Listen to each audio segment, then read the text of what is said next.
All right, ladies and gentlemen, this is the Pull Bag. I am, of course, TFG on Mike. Joining me is Jesse Raz. Hello, sir. Hello.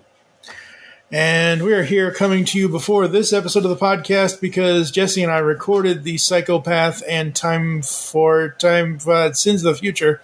God, I forgot what the title was. It's confusing, and however you spin it, you'll find out. Yes, you'll find out.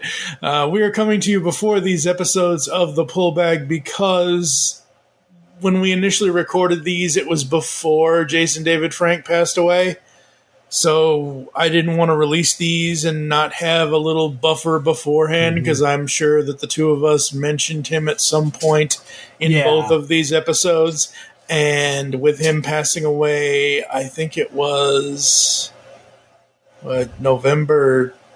So it was like right before or after Thanksgiving, I think. I don't remember off the top of my head. And off the top of my head is pretty much, I don't know anymore. He passed away November 19th. 19th. That's, oh, God. But regardless, so, we'll probably mention him a few times. I think it's in reference to, I talk about Soul of the Dragon. And so we just don't want you to listen and go, man, they're really kind of being blasé. They're not really, I wish they would be more reverent. These were recorded before his untimely passing. And so please note that if, anything that we say, we don't say anything disrespectful to him because we love the guy. But just note that if you're like, man, it's weird that they're not referencing that. It's not that we're glazing over it. It just hadn't happened, and we didn't believe it would ever happen. And this is the world we live in now. So. Not this early anyway. I mean, the man was only 49 years old. Whew. And and if you want to hear us do a full tribute to both him and Kevin Conroy, you can listen to Geekcast Radio episode 309, where Steve, myself, and Jesse paid tribute to both of them. Now, on with the show, I guess. This is Jason David Frank, and you're listening to the Geekcast Radio Network. Hello and welcome to The Pull Bag. This is episode 503. That's right, folks. We are 3 episodes over 500. I am, of course, TFG and Mike, and today I've got a psycho with me. Psycho Gold! We had Psycho Silver in the show, and then we get Psycho Green in the book. No, we never see a Psycho Gold. Yeah, I don't know what a dark tray of euphoria would be like. We kind of know what a dark Jason would be like, sort of, kind of. Well, that's true. That would be. Well, actually, you know what? I don't want a Psycho Gold. I think we're good with the amount of psychos that we have. I go on the fence whether I wanted the Psycho Green back or not. And okay, so here's the thing, folks. We're going to be talking about Boom Studios. Power Rangers, the Psychopath. And I remember the Psychos. I remember the whole arc from In Space, but I don't remember it. So this was like a fresh, whole new thing for like the back of the book. The Psycho Rangers are back. Created by Carone when she was still the evil Astronema, the Psycho Rangers were programmed with overwhelming hate for all things Power Rangers. And it goes on and on and on. So you don't remember the Psychos from In Space, or you don't specifically? I don't. I mean, I know that they were there. I know that they were evil clones of the Power Rangers, but... No. So I remember... Yeah. I remember the Psychos very vividly. So when Space came out, I was probably, 13, 14, I think? Maybe, But, the Psychos were the first thing since the original Green with Evil trilogy that legit made me a little bit scared when watching the Power Rangers. Mm-hmm. I remember when that whole Green with Evil saga came out, Tommy was straight up scary. Oh, yeah. As a kid. And then, we didn't really have anything on that level until the Psychos came out because they truly were psychotic. And we don't really get a full backstory of them. We get that in the book, but Astronema creates them, and she's using them to leech power off Dark Spectre. Yep. And so there's this whole saga of who's leeching my power. Well, we're we're going to go out there. And the only reason that they actually don't murder the Power Rangers is because like she pulls them back to keep the power drain going and all of this stuff. But like they were freaking awesome. They were. Like, as villains. And then they got brought back again in Lost Galaxy. Yep. Because the only way they were able to really like kill the psychos is to turn them in some device and turn them into data cards. Yeah, the data cards, yeah. Which is how they come back both times. Yeah. You know what's crazy? What? I was 18 when In Space came out. I was about to I wasn't about to graduate high school, but that's a whole other story. Yeah. It was close. But, like, next year is 25 years of In Space. Like, what the? Wow. Yeah. I just did the math on that. I'm like, holy crap. Yeah, so not to deviate too much from the book, but I remember there's a lot I didn't like about Space, but like I remember like Turbo really kind of killing that vibe. I was also getting a little older, so there were other things that were interesting to me. Yeah. But like I remember Countdown to Destruction and watching that and just going, holy crap. So, like, Space, when I read that they were coming out with the Psychopath and that they were doing this standalone, I was pretty damn excited because I was like, all right, that's a story that we need some continuation on. Yep. And ever since you and I have been doing the Power Rangers things, and I agree with you, you've always been about, we need closure on this. We need closure on that. We need to know what happened to the Zeo crystal. Where is the damn stupid Zeo crystal? I'm still waiting on that one. But I do, as a whole, I do like these little standalones that we get that allow you to tell self-contained stories while the Power Rangers comics as a whole still deals with sort of the Mighty Morphin era and kind of that mythology. You know, I don't need a full In Space comic. That story mostly has been told. But these little things allow us to kind of go back and revisit that. The Psycho's Path, the Time Force one, there's now one that was very confusing and convoluted for the Phantom Ranger. You know, so those little things, I like that. This is a really good use of the comic book medium to flesh out Power Rangers. Yeah, absolutely. So The Psychopath is written by superstar writer Paul Allor. People will know him from some of his TMNT stuff that he's done with IDW. I believe he wrote Turtles in Time for them, and he wrote some other stuff for them. Giuseppe Cafaro is the illustrator. Marcelo Costa is the colorist on this, and Marcelo has gone on to superstardom in his own right with Radiant Black and other things that they're doing over at Image. So absolutely love Marcelo. Ed Dukeshire is the letterer. Diego Galinda is the cover artist. What do you think of the main cover? The Psychos coming up behind Corone and Andros.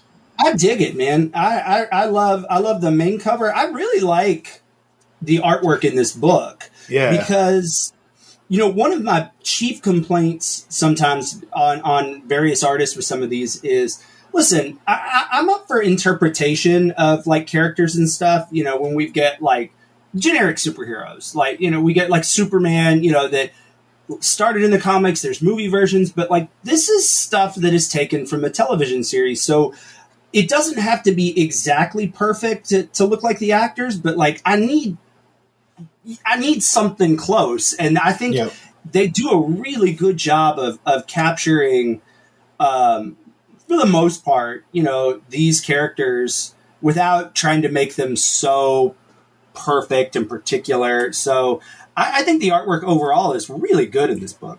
Yeah, I mean, this is a continuation, as we've said, and as long as the Rangers' suits look accurate to, you know, to it, that's fine. You know, dramatic license is dramatic license, but I still think Andros and Corone and all of them kind of look like the actors. I mean, and I think that's you know, I like that. You know, so I mean, I was really impressed with the artwork in that. I think that matters when because it keeps you engaged in the story. Absolutely. especially when they do things like electrocute Corone. Yes. And I love that she does not go full Astronema. And it's so weird. And I'm going to mention this now. Now, technically, I know Corone has blonde hair, but they turn her hair purple to show, oh, this is the Astronema personality. And I'm like, wait, is that Glimmer from She-Ra? Like, seriously, she has a pink top on and purple hair.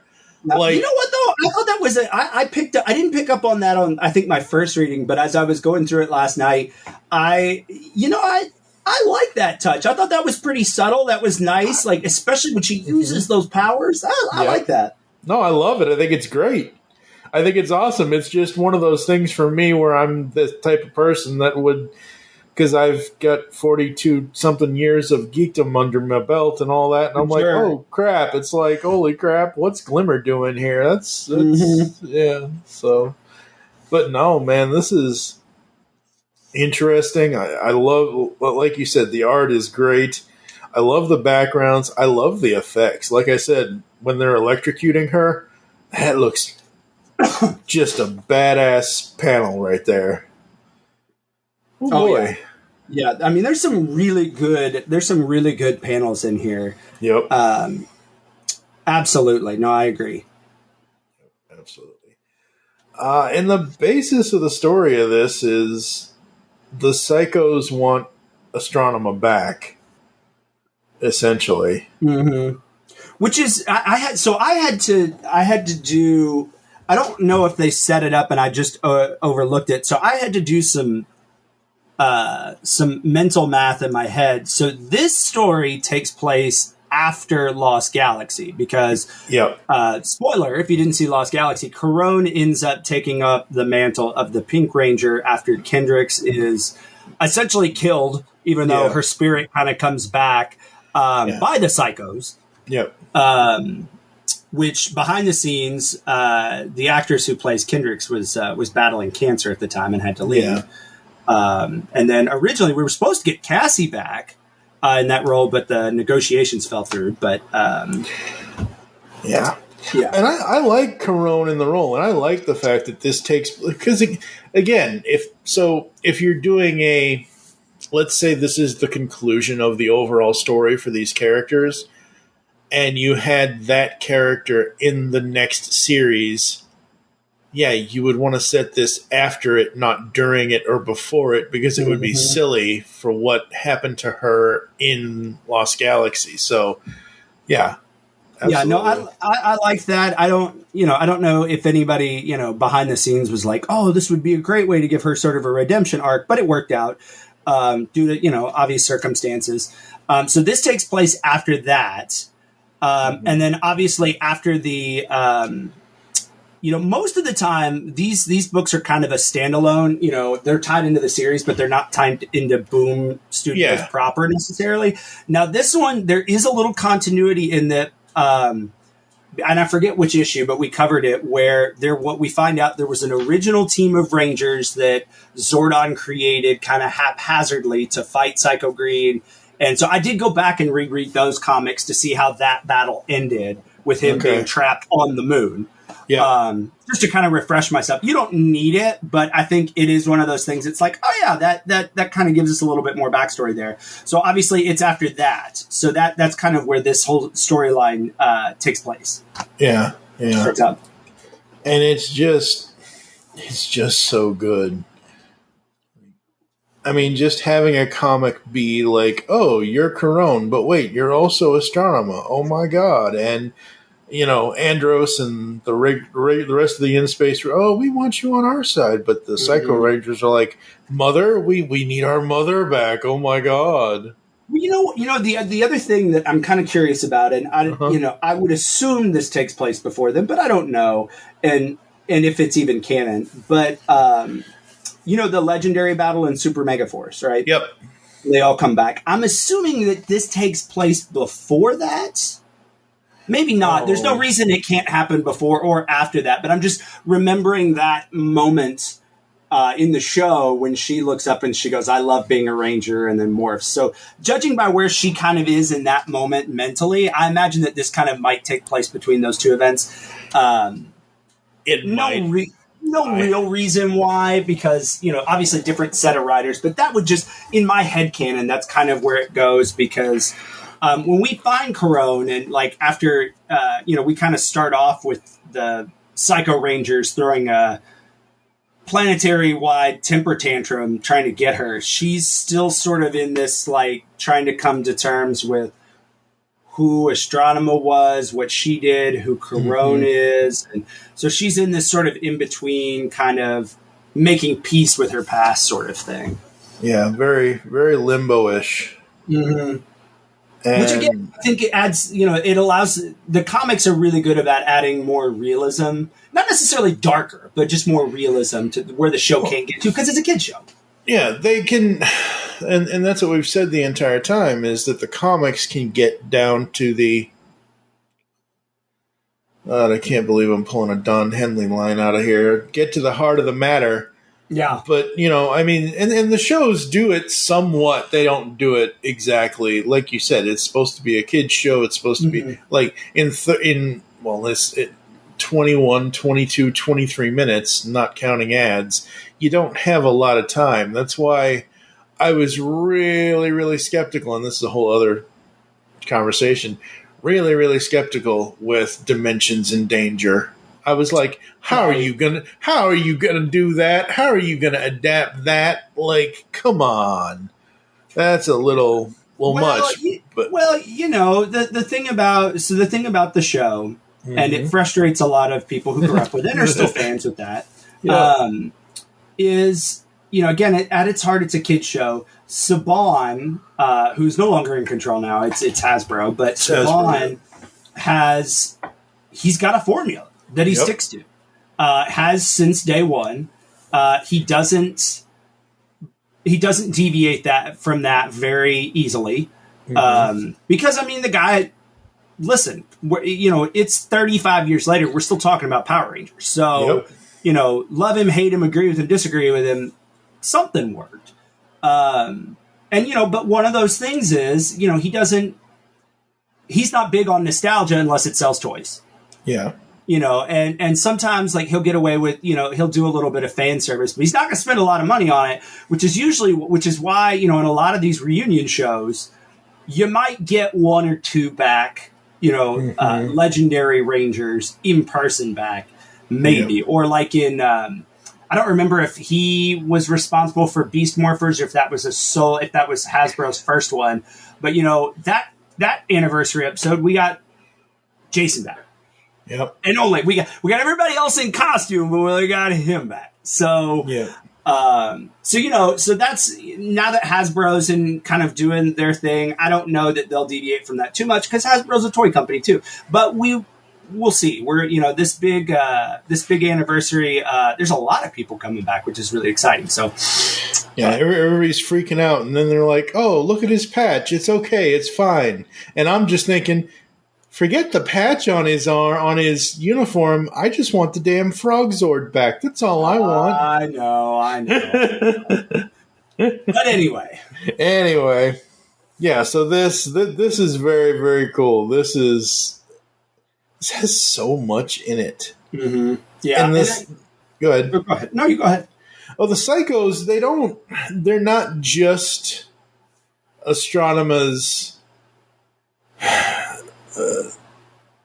monkeys in a barrel, or they're not just her lackeys kind of thing. They actually have personalities. They want to be, they want names. They want this. That they have wants and needs, and they are people. Now, they're not the most best of people, since they're technically supposed to be. I mean, in the beginning, all of this battling between them and the Space Rangers and all that, before Corone's like, "Yeah, I'm going to reprogram you," and then they're like, "Oh, hell no, you're not, bitch. You ain't gonna fix us." But I like that, because I like that, again, that's the deepness that the show can't get into. Like, oh my God, you want to fix us? You want to change us? You want to. Okay, so do we want to go kind of dive in to the story, and then because I've got more thoughts on the Psychos, but I want to wait till we get to that part of the story because it is very interval, and I have mixed feelings about a couple things. So okay, but we get started, and I love that we jump in right in the action. Like we're in KO 35, they're shooting up the planet, they want her, and then you get. Like that, they're still ruthless. They're still psycho. There, she obliterates the guard that's trying to keep Rog. They obliterate her right away to get to Corone. So you already know up front that they mean business. And then we also get the in Space Rangers. They cut to them fairly quickly on the Astro Omega ship Mark II. They don't say it, but it's according to Forever Red, it's the Mark II. Yeah. We even get Zane making an appearance. So I love that part of the story. We get along, and we find out Andrew still has some mixed feelings about his reunion with Corone and what's going on, and her all of that stuff. So I thought that was a really solid way to start it. Yeah, it is a very solid way to start it. It's again, you want to start out somewhere where it's going to capture the audience. Again, you've already mentioned it, but look at Forever Red. Yep. It starts out with Andros hiding out at the dinner party and then finding out the information and then getting on his Galaxy glider Hang 10 and flying away. And that's what you want here as well, even in comic form. Yeah. So we get started, and then we eventually cut back. Psycho Green is locking up Corone, or trying to basically put another reprogramming on her and turn her back to Astronema. Yep.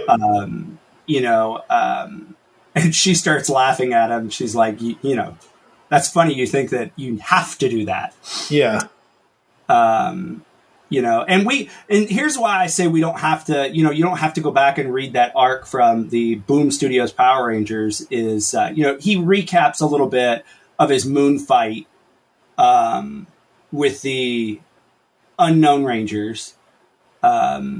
Although you can't really tell, it looks like they kind of drew the, Mighty Morphin team that we look like, and not the Grace Sterling team, because maybe that Red Ranger's female, but it is a little hard to tell. So I kind of wonder if they. You mean Psycho Red or in Space Red? In Space Red. So, on that panel where he's telling her about, fighting. Oh, right. Yeah. Fighting on the moon. You look at that panel and it's kind of, they made it ambiguous enough that it could be the Grace team, or if you don't know, it could be the Jason-led Mighty Morphin team. But I was like, was someone not up on that? Or? So I think it is Jason's team because. But Jason's team's not the one that fought Green Psycho. Oh, that's right. It was Grace's team. It was Grace's team. Yeah, so that's why I'm saying. So I'm trying to remember in the continuity of the comic, because in the continuity of the comic, Grace's team versus Jason's team. Grace's team was 20 years before Jason's team. So that's what so it was 1973, not 1993. Yeah. So I'm trying to remember. Yeah. Okay. Yeah. So they fought him, and he got trapped in the moon. Yep. Somehow that's how. But he killed like 3 or 4 of them. Yeah. In the process, and so that's at that chain of events. But like, he doesn't pop back into the MMPR continuity in any of that universe until now. Yeah, until now he's back. So that's when he talks about getting out of there and kind of figuring out, oh crap, I've been asleep for a bit. I mean, he kind of pulled a Rita Repulsa, and it's like, oh, all this crap has already happened. And that's kind of his backup word. So that's why you don't have to go back and read that storyline if you don't want to. It is really good. But because he recaps that a little bit for you here, and then mentions getting the cards, which I went back and watched the episode from Lost Galaxy just to make. I was like, is that a continuity? Didn't they destroy the cards? Turns out they didn't. So no, they didn't. They put them in. Nice way to fix that loophole and stay within continuity. So I mean, I love when they can do that. Absolutely, yeah, it's so good. Yeah. So anyway, we continue on. There's this great back and forth between they're kind of having a who has the bigger evil dick kind of thing. They're both sort of whipping it out there. Which is kind of fun to see because, you think you have the upper hand. No, you do. And then I love that panel with her smile and the purple hair. It's just so bad, like so evil.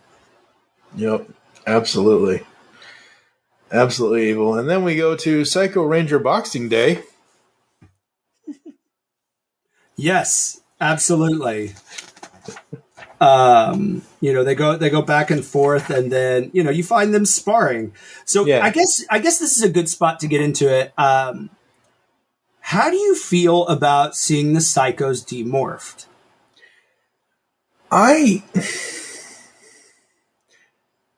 Because I never had an attachment to them. Again, like I've already said, I barely remember. Like, I knew they weren't just like I've said, they weren't just upgraded versions of putties, or they weren't Z putties or A putties or B. They weren't anything like the putties because they're actually people. I like it. I think it's cool because again, you're not trying to turn. Well, technically, she is trying to make them better eventually, but she's not trying to do it maliciously to the point of, but to see that the Psychos aren't just somebody's army building kind of thing. Like, they aren't just, like, at some point, I don't know when I'm going to do this, and I've been meaning to do this, at some point I'm going to go on eBay and I'm going to buy a bunch of Horde Trooper Funko Pops because Horde Trooper building for She-Ra is a thing. But, like, that's not this. Right. These are individual people, so we need to see the individual personalities, especially since we've already seen Psycho Green out of, like, he's not just a Jim Carrey mask that flips out at night and dances on things and does whatever. So I like it. I think it adds to the story, and I think it's really fun. Yeah, no, I certainly agree. I don't know. There's I think to tell this story, you have to show them unmorphed as like actual, for lack of a better term, humans, even though most of them are they're all alien. So you have to show them as like real beings and not just this sort of, which I think it's good that you do that, but it does make them a little less scary. Like, I'm glad on the TV show you never saw them unmorphed because that takes away a little bit of the fear. So I guess, in that sense, you do have to do that. But I was a little, I guess I'll say initially disappointing because I was like, oh, they're not just the human copies. Yeah. They're not just Jason copy, Trini copy, Zach copy, Kimberly copy. But I like that. I think that's good. That adds to them. Because if you had it just be a copy, you'd have the whole storyline of, well, which one is the real one? Which one is the real personality? Which we've gotten ad nauseum so many fucking times before. So, having them be individual personalities, having them demorph and seeing that, again, they are actual people, whether they're aliens or not, it doesn't matter. People are people. Yeah. Yeah. That was my I was kind of on the fence about it. I think you have to do it to tell the story, but absolutely you do. Yeah. But it's just interesting. And, hearing her talk about destroying these people and then sort of rebuilding it up, it kind of, I don't know how much of this was all her, how much of this was Dark Spectre, kind of picking them and doing that, but it is you get this sense of like just how awful and how tortured these people were. And I'm glad that we didn't go way back and see like their backstories individually of Astronema kidnapping them. We don't need that. Like, I'm glad that she addresses it. Yeah, all we need is the one line she says right here. It's been a long time since I've seen these faces. Right. That's all we need to know. The time has, and like you've already said, and I've already said, this takes place after Lost Galaxy. So a lot of time has passed, and, that's all we really need. Now, I will say, if Boom Studios ever did something, because I haven't been keeping up, I need to, in 2023, my ultimate goal is to catch up with a lot of stuff, and that's one thing I need to catch up with. Yeah. But if Boom Studios wanted to do a Psycho Red one-shot, Psycho Blue one, like to show us the character. I mean, if they wanted to, I'm saying they could. Again, Zeo Crystal's story first. Yes, Mr. Then we'll get to Mr. this. Crystal, yes. Yeah, and I understand. But that's what I'm saying. Like, going off of your point of, we don't need their backstories in this story, because this is more of Psycho Green story, Corone story, slightly less of Andros's, but he's there and he's her brother and all that. Well, we've seen enough of Andros. That's what all of In Space was. That you're not wrong. I'm just saying that I didn't want to just discount him to say, like, he is also here and he is also affected by what goes on in the story. But I'm saying, like, in the future, if they wanted to do something with the Psychos and explore their personalities, they could. It just would need to be separate from. I'd rather see something about them where they go after this, if they choose to do more with it. But speaking of Andros, after this initial confrontation, he and Zane are trying to rescue Corone, falling back into that sort of trap that he fell into in all of Power Rangers in Space. Like, she's my sister, I've got to find, which I don't know. He's probably my least favorite part of this book. Not that I didn't want him in there. I don't know. I there's not a lot of growth out of him, whereas, like, I feel like even the, like, few times we see the other Rangers, I feel like there's a little bit more character growth, obviously, as we've gotten time. Andros is falling into that, but she's my baby sister. I'm responsible for, like, kind of thing. And it's like, dude, I don't know. He was kind of but you need somebody to tie the Power Rangers back in. So he kind of serves that role, as a protagonist. And he does it well. And again, like I said before, I like the fact that Corone and Astronema are treated as the same personality. So that way you could have the character go either way. If she's going to go full evil and join Psycho Green, or if she's going to do the right thing and go good and be Corone, you could have her do that. Andros, at best, he's there as support. Like you said, he's there as the leader of the In-Space Rangers.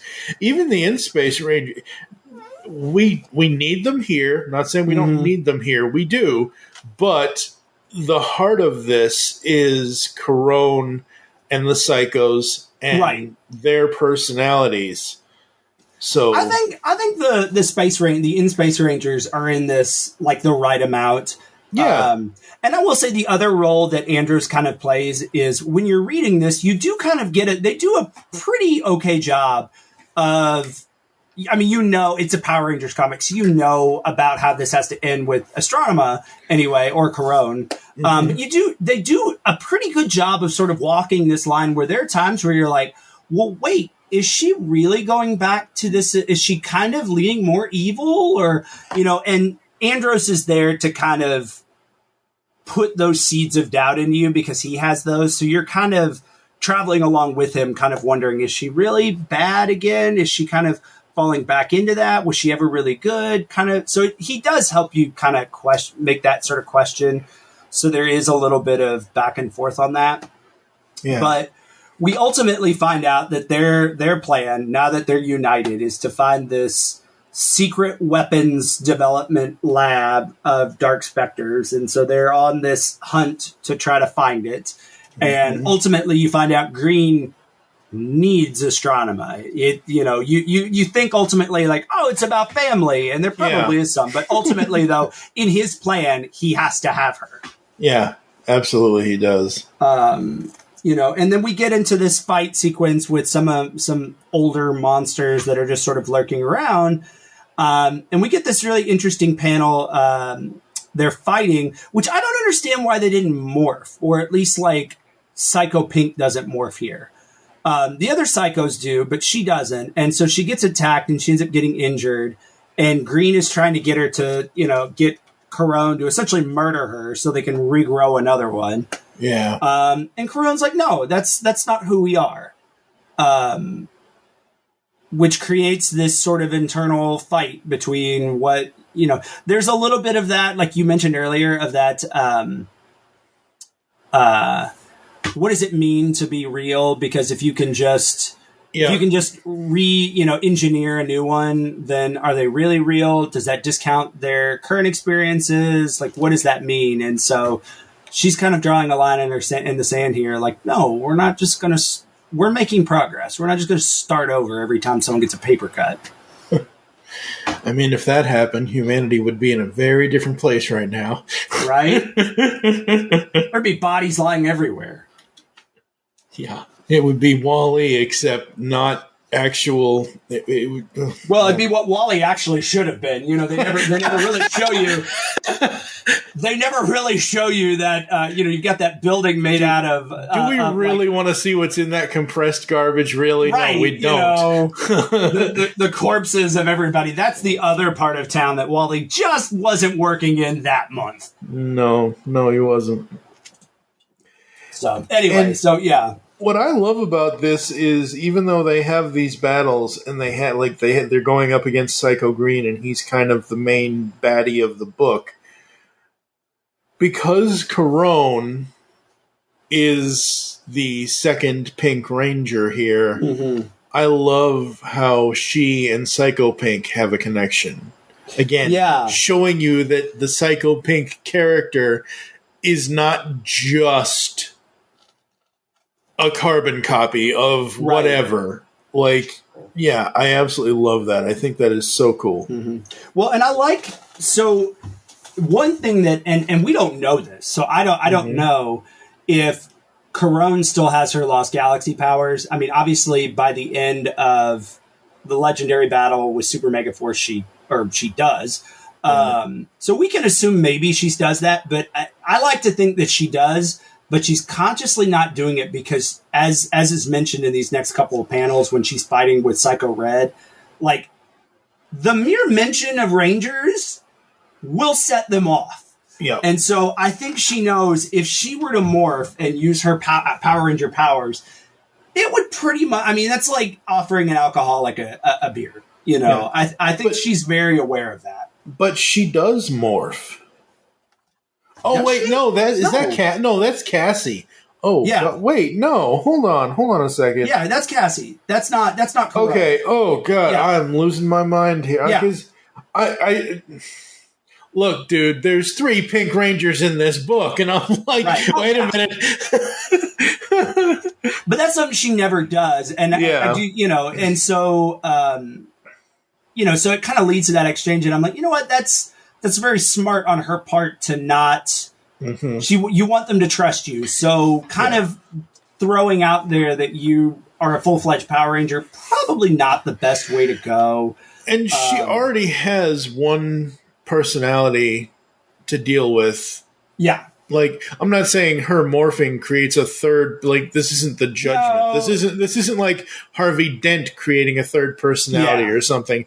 I'm saying that she doesn't need the added pressure of, oh, holy shit, Astronema's a Power Ranger now. Yeah. Oh my God, we have to kill her. We don't want her back. We have to kill her. Right. So, so it kind of undercuts that. And then, you were talking about her connection with Psycho Pink. That's really good storytelling because they have this great exchange in the infirmary bed about why I didn't reprogram you. And then this was a really interesting touch to try to get them to connect a little bit with humanity and morality, she has them watching Westerns, which I thought was, okay, that's really, you know, it is very black, not just, it's not just a black and white movie, but yeah, those old school Westerns were very, this is right, this is wrong. So, I mean, it's a good way to introduce those sort of morality bits. Yeah, no, absolutely. I mean, as boring as I find old school Westerns, because they just stand there and it takes forever to get.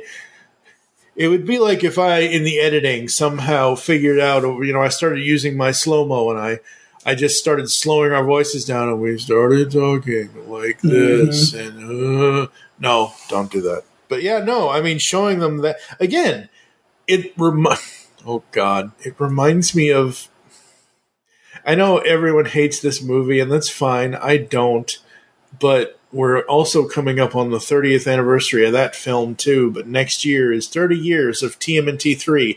Reminds me of Casey showing the Oriental Guards, this is hockey. Oh, hockey. Me like hockey. You know, it reminds me of that. And it's, again, you're right. What she is trying to do is she is trying to show them that there is a path that they can choose. I'm not going to sit here and say it's a better path, but there is another, like, you don't have to be used for evil. You don't have to be evil. If you choose to, like Psycho Green, he evil. Like, there ain't no coming back from that. Well, yes and no. So, you know, the thing is, though, is she does, and this is where, again, they kind of leave it a little ambiguous at first. You know, she's talking to them about how to be a different kind of evil because they were, and I think they say it later, like they were blunt instruments. Yep. She's teaching them about finesse, which is what Astronema was. You know, she says, I'm trying to show them a better way to accomplish their goals. And, you know, because Green sees through this a little bit. Green wants an army. Yep. You know, he calls it a family, but in his mind, they're the same. Yeah. And, you know, he's working on trying to repair that machine in case he needs to actually brainwash. And there's a good exchange where, you know, you kind of find out some of them are drinking the Corona Kool-Aid and Yellow's kind of on the fence about it. Yeah. You know, and then we get kind of a montage of her, you know, teaching them non-lethal techniques. And we see it kind of pay off where they finally get the information they need. And then, you know, in the luckiest bit of exposition ever, Andros just happens to stumble upon the planet they're currently on. Yep. I was like, okay, dude, space is not that small. Seriously? Yeah. Seriously? Yeah. Well, I mean, it works for the story. I mean, you would think that, again, he's trying to find her. He's trying to help her the best he can, kind of thing. And, I mean, it's not like he went next door to KO-37 in a row. Well, that's, you know, I don't know if they give the actual name of this planet, so it might be KO-63. It's the sugar planet. That's where everyone in KO-35 goes over to borrow a cup of sugar. So, you know, so they get down there, they're fighting, all that stuff. Andros sneaks aboard the ship, a la Andros style. And so then, you know, we get this sort of, you know, Green sounds the alarm. Caron's trying to figure out what the hell Green's doing. And so this is kind of the Psycho's first test of what do you do when you see a Ranger? You start shooting at them. Pretty much. You know, this whole sequence is really interesting because I'm like, how big is this damn ship? Because, you know, they're going and he's trying to rally up the troops and, you know, Green runs into them and then runs away. And so I'm like, well, how big is this ship that they can essentially hide, have this long, drawn-out conversation of, are you good? Are you bad? Are you not? All this stuff. What are you doing? I can't believe you. And no one runs in there and starts shooting until Well, no one runs in there and starts shooting. Yep. But she sort of explains how it's her responsibility. She's trying to fix this. You know, she fucked them over. She needs to do this as part of her redemption. Yep. You know, which Andros, and I will say rightfully so, is like, they tried to murder us. They almost did. Yeah. Several times. Are you crazy? Yeah. Yeah. So he does have a good point. Yeah, no, he does have an excellent point. And I think he does bring up, they killed a Pink Ranger. Like, they straight up murdered Kendricks. No matter how you look at her soul coming back, whatever. I don't remember how they retconned that, but they fucking killed her. So he does kind of have a point where he's coming from, like... Yeah. Yeah. And I love the exchange between the two of them as we get further along with, you know, he says, I'm your family. I'm this, I'm that. Yeah. They shouldn't be your family. Right. And she throws it back in his face. Really? You, of all people, don't understand? They were people just like me. They were destroyed, broken, and reprogrammed just like me. They were turned into weapons just like me. Mm-hmm. And, she basically... Good. You have to say, she does a really good job of drawing the same parallels because, and this didn't occur to me till just now, but like the way he's treating her about trying to redeem the psychos is a little bit like the Power Rangers when he was trying to redeem Astronema, especially after like Dark Spectre put the like robot and, that really terrible red wig, and she never got any more, those cybernetics in there. The Power Rangers kind of wrote her off, and Andros refused to, and so there is a little bit of a parallel there. I didn't really catch that until just now. So, her calling him a hypocrite makes sense. Absolutely, and she goes on to say, I can lie to everyone else, but I won't lie to you. And we get the reveal of... She could not. It wasn't right for her to reprogram that. That comes at the end. Yeah. Before we get there, though, we have this. Green's kind of trying to use this as an example to get the psychos back on his side, and we get my favorite panel in this entire thing. Let's go, Psycho. I love that morphing call. Yep. Oh, I love that panel. It's so good. And it is so it good. harkens back to those Psycho battles in Power Rangers in Space. Yep. And I do like this is really good writing. They show that the Psychos have learned a lot over the course because you have that panel of Yellow fighting Blue and, him calling it out like, wait a minute. Wait, what the hell's going on? Normally it's, we got like some blue on blue action here. Nope, not this time. Their whole strategy is changed. And, so good writing on their part, of kind of showing how far they've come since the Rangers last saw them. Yep. Yeah, absolutely. And it's red, black, yellow, blue, and pink who are all fighting. And what I like about this book is that that's the only morph we get in the entire series. Yeah. That's the only, and honestly, that's the only one we need because this is the psychopath. We do, again, the In-Space Rangers, love them. Love all the characters. They're fine, whatever. Yeah. But they are secondary to the main plot. And they are, Yeah. Which kind of goes back to what we said in the beginning. Like, this would never play out in the context of the TV show or anything because the formula in Power Rangers, and again, it works because, not to go too far on a tangent, but, the movie remake that came out, I enjoyed it, but one of my biggest criticisms and one of the reasons why I think it failed to kind of set off that Ranger World reboot is we don't get an actual morph until about halfway through the movie. Yeah. You know, we don't get Power Rangers, like the suits, all of that until a half to 2/3 in the movie.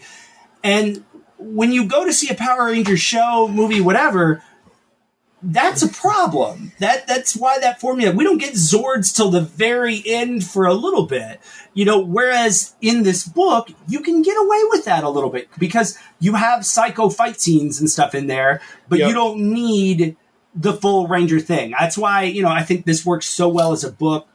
I don't know would ever get an opportunity to translate because of how little morph action we get, you know? Yeah. Yeah, they would have to add morphing sequences or something. But the thing is, and I've read this book multiple times over the last couple of months. The In-Space Rangers, they are the good guys. They're not the bad guys or anything else, but it's, as I said, they are second. The Psycho Rangers are the Rangers of this book. So that's the only morph sequence. Like, if you want to add another one, like when they demorph later, if you want to add another one for the final battle, fine. But the fact that we only got one Let's Go Psycho, that's fine with me because they are the stars of this book.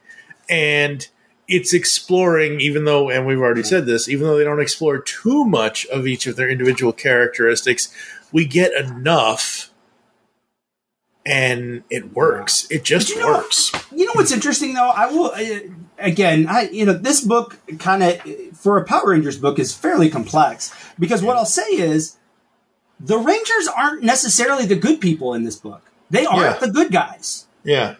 Because yes, the Psychos might kill them. Yes, the Psychos have done bad things, but you know, Corone is trying to redeem them and they're trying to outright murder the Psychos. So it is an interesting flip in dynamic there.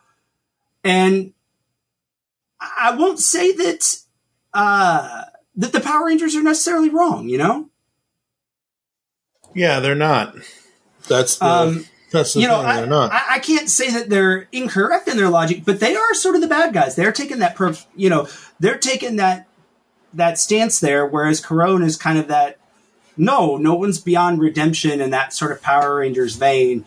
But what got me and what was really interesting, and I'm glad you kind of, alluded to how the book kind of ends, but like we finally get in, Corone and Andros get into Green's secret room and we get access to their key cards.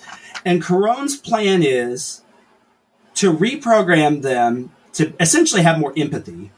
Yeah. And then kill them and then regrow more empathetic Psychos, which is very opposite the way she was before. So it's like, okay, wait a minute. This is, I don't know. I was like, well, that's a really interesting choice, especially as she fries her brother. Yeah. Not wanting to. Yeah. Well, the thing is here, I'm looking at the panel where it's her versus Pink, and Pink is like, we're not good enough. That's why she's trying to save us, to make us worthy of her, blah, blah, blah, blah, blah. As you go through this panel, you see the anger on Psycho Pink's face and the sorrow on Corone's face, and she holds the gun up, and she's still, kind of frowning at her, and Psycho Pink just screams at her, "Do it!"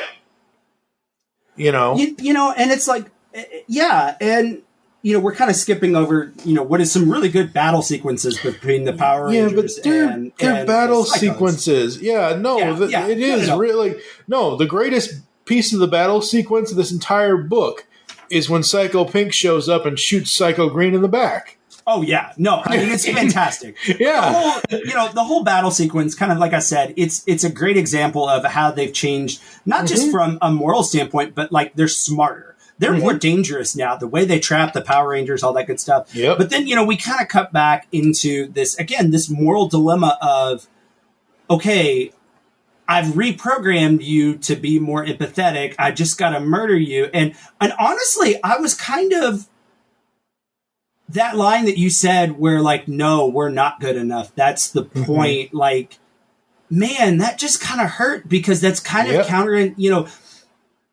Caron's been trying to teach them that they could be better, that they should be better. And all of this, back and forth. And when Psycho Pink turns on green, I think it's great. And that's when we learn she finally took a name. The whole story, Caron's been trying to get them to take names, and they've resisted. But so she's Nakria.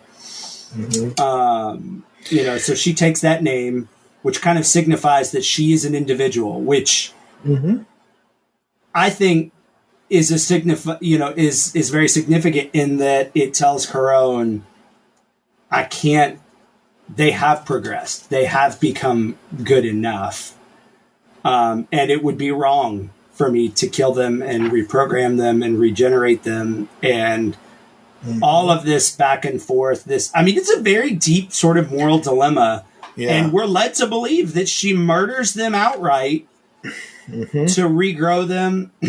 And we get this one panel, which again, kind of talking about like parallels between the Psychos and the in space. We get this panel of her carrying Andros with the Psycho ship layering off in the distance, a la Countdown to Destruction, where he's carrying her out of that ship. Yep, if you remember right. So that was a really nice throwback. But then then we get this ending where she tells Andros the truth about what she actually did. Yeah.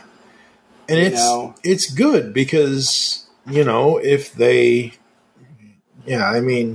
it's just really, really good.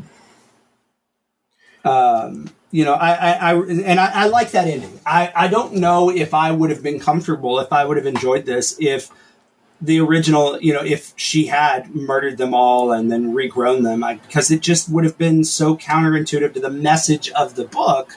Yeah. So I like that. And I actually really like Andros's reaction here. I know he's not been my favorite part, but I think this is one of those times where his rigidity is justified here because she's taking a risk with his life. Yep. And yeah.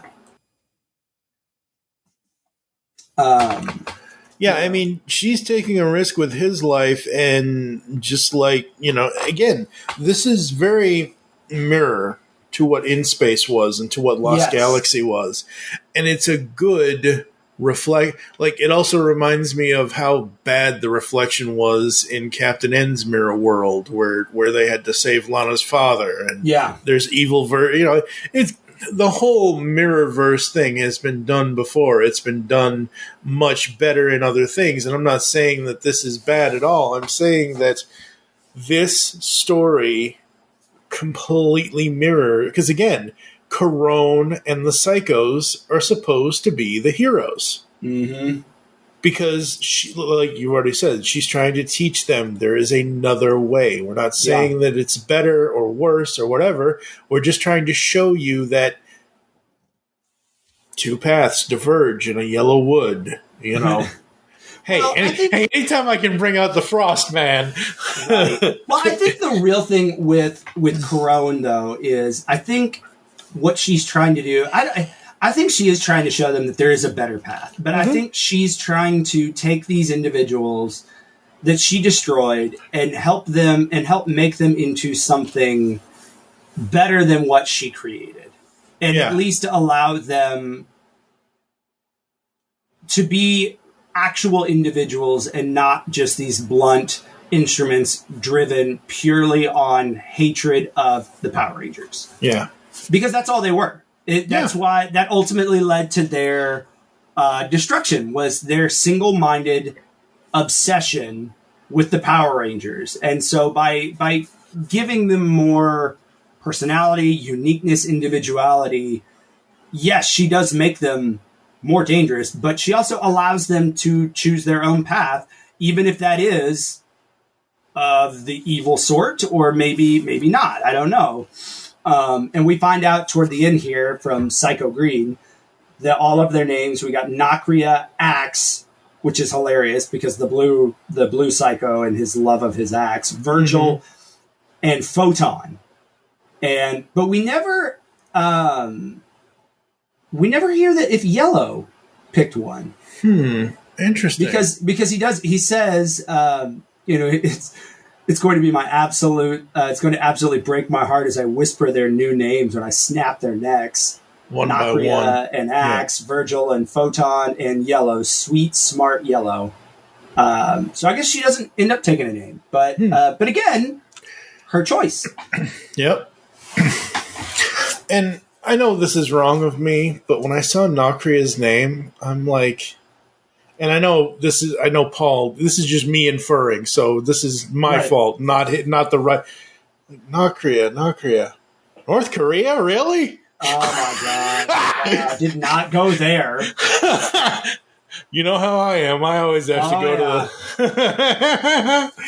Overall, I love this book. I think this book is really awesome.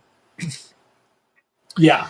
From the art to the writing to the lettering to how it's edited and put together. It's a story that every Power Rangers fan should read, and it's just fun. It is, and I like the way it ends with the Psychos kind of going off and charting their own path, and that's why I think I don't need any more of their backstory.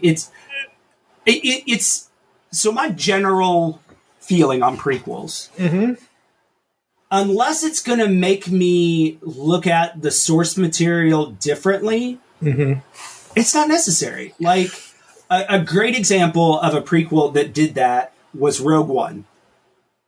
Rogue One made me appreciate A New Hope in a completely sort of different way. It didn't change the experience for it, but I did kind of get a heavier sense of what had just happened.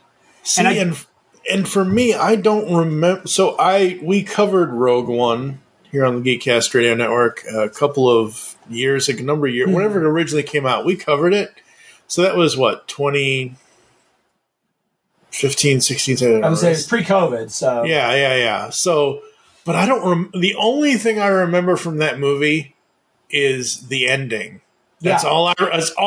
So I need to go back and I need to rewatch that movie, but I'm not going to do that until I watch Andor first, because Andor is the prequel to Rogue One with his character. Generally, prequels, I don't like. For me, if I was setting this up and I was going to bring the entire creative team back, if they wanted to come back and do this, I would say to them, create a story for each of the Psychos that has them in a present day battle, and then the final issue would be them teaming up, would be a collaborative issue, but the rest of the issues would be them fighting whatever villain it is, whatever small, and then obviously the big thing would be, make my monster grow, whatever.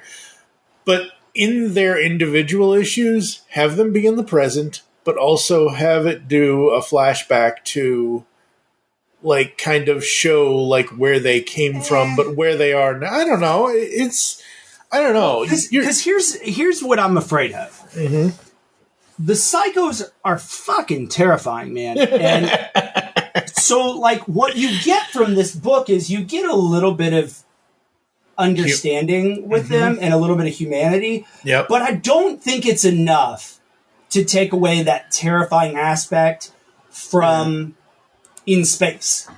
When you give them a prequel and you make them victims, which is what they are, but when you really kind of draw out that they're more victims of Astronema, it takes a little bit away from that In Space, and I don't need that.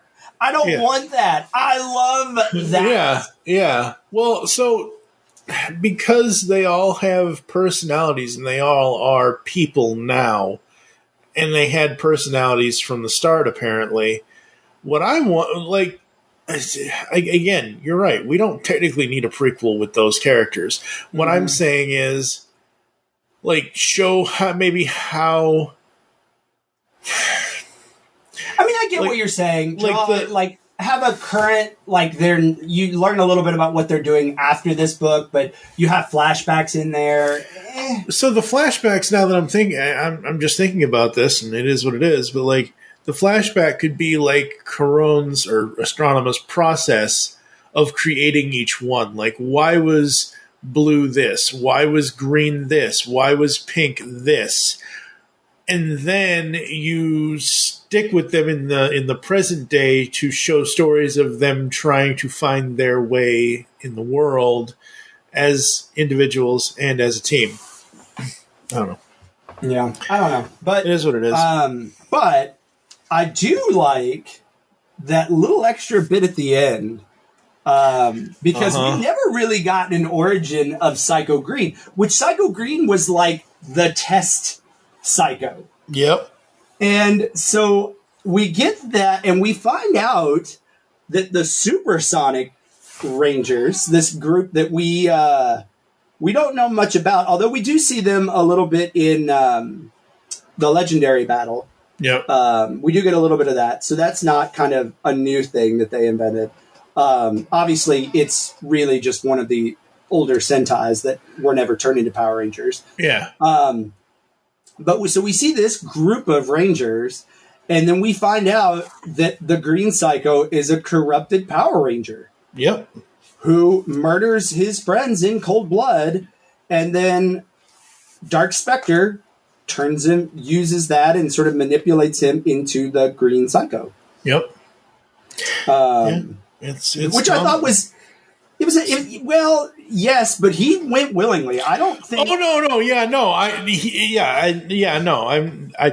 make the side-handed comment that it's essentially Tommy in space, but no, it's absolutely not. It's a completely different thing.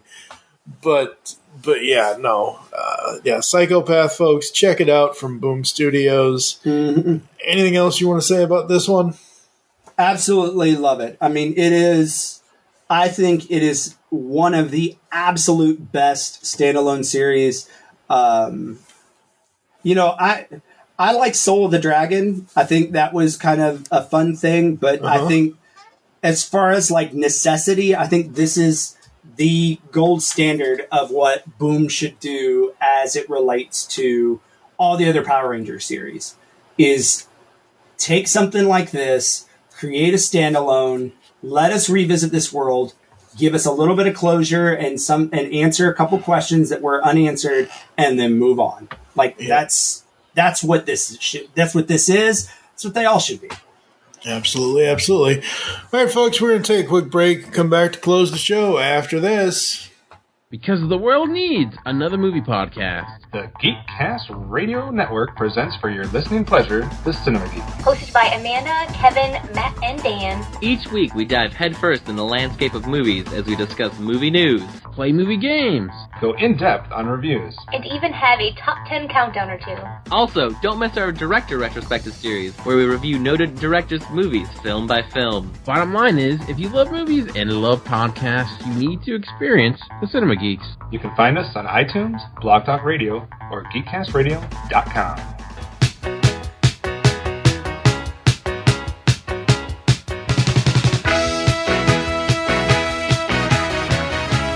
Hi, I'm Terry Smith, the host of Music Talks, the podcast where I ask guests a simple but beguiling question. Choose a song from each decade of your life and tell me why these songs mean so much to you. Guests and listeners love this format, and if you want to find out why, then take a listen at musictalkspod.buzzsprout.com or use your favourite podcast app. Just search on Music Talks Terry Smith. If you'd like to be a guest on the show and talk to me, then send me a tweet at Music Talks Pod.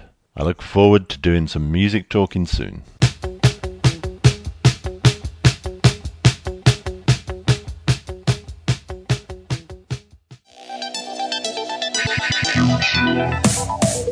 Like science fiction? Of course you do, or you wouldn't be listening to the Geekcast Radio Network. Well, the Marku 42's Universe podcast is an award-winning sci-fi radio show that's been around for over 10 years. We cover everything from Doctor Who to the MCU to pop culture and everything in between. A new show drops on Tuesday mornings on the GCRN website and all of the major podcast platforms. So listen to the Marku 42's Universe podcast from the universe and beyond. Do you like retro cartoons? Then Saturday Morning Rewind is the podcast for you. Join them each month as they talk about classic cartoons and interview legendary voice actors like Jim Cummings. I am the terror that flaps in the night. Corey Burton. Sometimes things can be so funny. Rob Paulson. Sure, Brain, but how are we going to find chaps our size? Nancy Cartwright and many more. Eat my shorts. So grab a bowl of Lucky Charms. They're magically delicious. Put on your hammer pants. Go to SaturdayMorningRewind.com. And be prepared to feel like a kid again. Once again, that's SaturdayMorningRewind.com. Saturday Morning Rewind was voted Best Podcast Ever by its host, Tim Nidell. So it's gotta be good. Hey, welcome to the Last Comic Shop Podcast. A comic book podcast that actually talks about comics. Yep, each week we open the shop up and read and discuss a comic. Sometimes we pair that up with comic book movies or TV shows. Or not. Lots of times it's just comic books and sound effects. Oh, yes. Definitely lots of sound effects. So tune in on all the major podcasting platforms for the Last Comic Shop Podcast. Or check out our library of evergreen shows at www.lastcomicshoppodcast.com. I have broken Rita's evil spell, and now I step into the white light.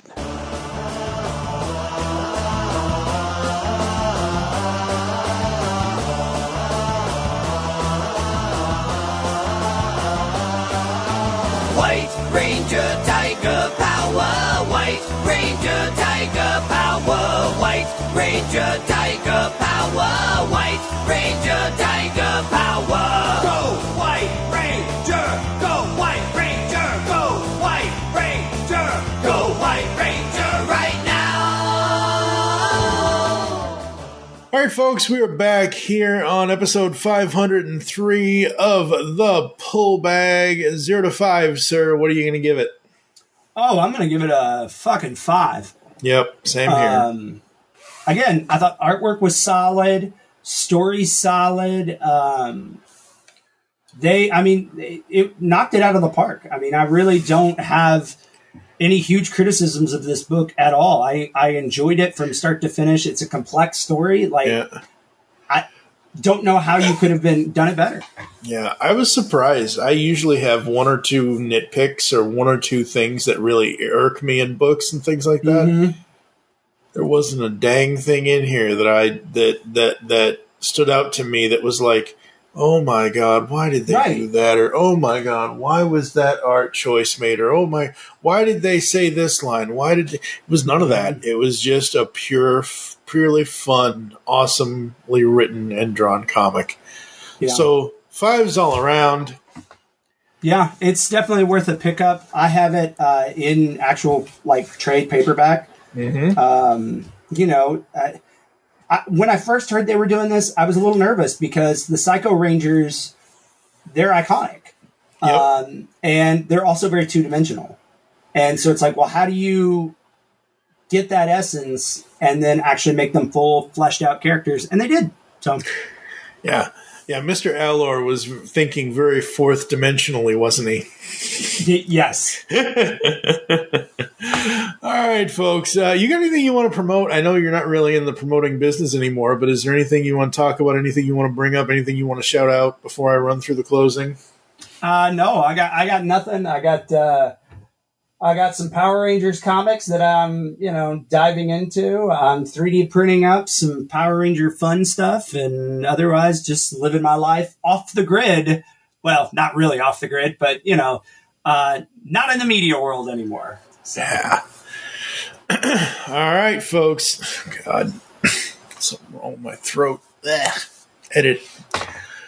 Thank you for joining us here inside the Pull Bag. If you'd like to get in contact with us, leave feedback for the show, there are several ways to do so. Visit the website, geekcastradio.com, where you can listen to and comment on all of our content. Send us email to feedback@geekcastradio.com. Here are all the ways you can listen to us nowadays. Apple and Google Podcasts. Leave us reviews, please. Spotify, where people have said you can leave reviews, but I only see Spotify using star ratings, but that's just whatever. It is what it is. Mm-hmm. Any other catching client you choose to use. Follow us on Twitter at Geekcast Radio for the network, at the Pull Bag for the show. I am at TFG1 Mike. What is your Twitter? I'm at Jesse Rass, JESSERAS. I'm on that is on Instagram, and yeah, so either or. Awesome. Become a fan on Facebook. Go to facebook.com/Geekcast Radio Network. You can also check out the pull bag over there as well. Join us next time when Jesse and I will be taking another adventure, because we are going to be going through time and space, apparently.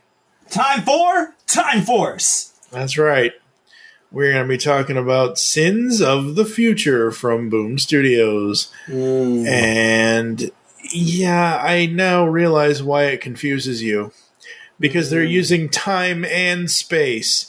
Don't do that, folks. Just follow Doc Brown, or if you're not old enough to know who Doc Brown is, follow what the Avengers did in Endgame, please. Yeah. Money! For now, I am TF2 and Mike with Jesse Ross! We've got to get you back to the future, Mike! Yes. As always, make your greatest game into comics, and we will catch you next time. You've just heard the latest episode of The Pull Bag, the GCRN's first comic review and discussion podcast.